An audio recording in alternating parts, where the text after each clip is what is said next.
Hello दोस्तों, आज की हमारी कविता समर्पित है भारत के वीर सपूत चंद्रशेखर आज़ाद के जीवन पर। और बिना टाइम वेस्ट किए हम कविता को शुरू करते हैं। 23 जुलाई 1906 को जन्मा एक क्रांतिकारी भाभरा की धरती पर। शुरू से ही कहते आज़ाद है और आज़ाद रहेंगे, जान देते थे भारत माँ पर। सीताराम पिता व माँ जगरानी ने मिलकर रखा था चंद्रशेखर नाम। माँ चाहती थी काशी जाकर संस्कृत पढ़े, पर किस्मत चाहती थी कुछ और ही काम। महज 14 साल की उम्र में जुड़े असहयोग आंदोलन से क्रांतिकारी होने की दी पहली परीक्षा, कोड़े खाकर भी भारत माता की जय कहे। जज पूछे नाम तो कहे ओजस्वी स्वर में आज़ाद। पिता बताया स्वतंत्रता को, पता बताता जेल अपना आज़ाद। काकोरी कांड के बाद गांधी ने लिया वापस असहयोग आंदोलन।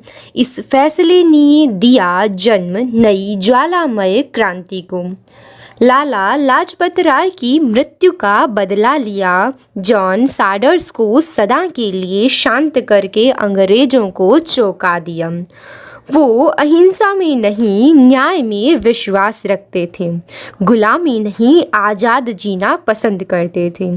कोरे कागजी समझौते उन्हें पसंद न थे। अपने हक के लिए विद्रोह की आग छेड़ गए थे। 8 अप्रैल 1929 को असेंबली बम विस्फोट का निर्णय लिया। भगत सिंह और राजगुरु सुखदेव ने न्यायालय को मंच बनाने का निर्णय लिया, पर नियति कुछ और ही चाहती थी। गोरों ने फांसी का ऐलान किया। भगत सिंह और बटुकेश्वर दत्त को गिरफ्तार किया।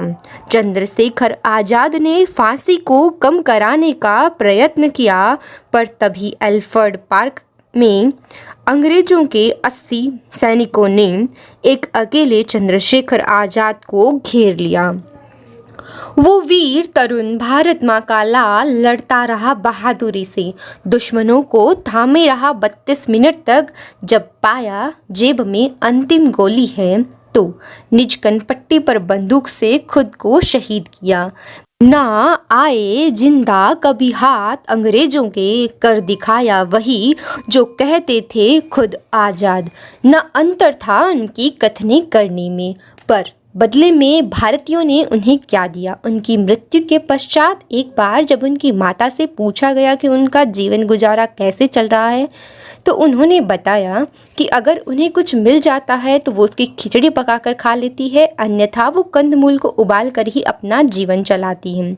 तभी लोगों ने उन्हें पूछा कि क्या सरकार से ऐसे में उन्हें किसी तरह की पेंशन या मुआवजा नहीं दिया जाता। तो उन्होंने कहा, जब क्रांतिकारी चंद्रशेखर खुद जिंदा थे, आज़ाद थे, भारत के लिए काम कर रहे थे, तब भी उन्हें दोनों वक्त का खाना नसीब नहीं होता था। तो मैं भी उनकी माँ हूँ, और मेरे बेटे ने जो देश के लिए शहीद या शहादत दी है, वो केवल पेंशन के लिए नहीं, अपने देश के लिए कुर्बानी दी है। वो उनका फ़र्ज़ था, वो उनकी जिम्मेदारी थी। उन्होंने अपना कर्तव्य निभाया है। और अब अंतिम पंक्तियाँ इस कविता की। जो देश के लिए प्राण देता है, उसका परिवार ही भूखा क्यों रहता है।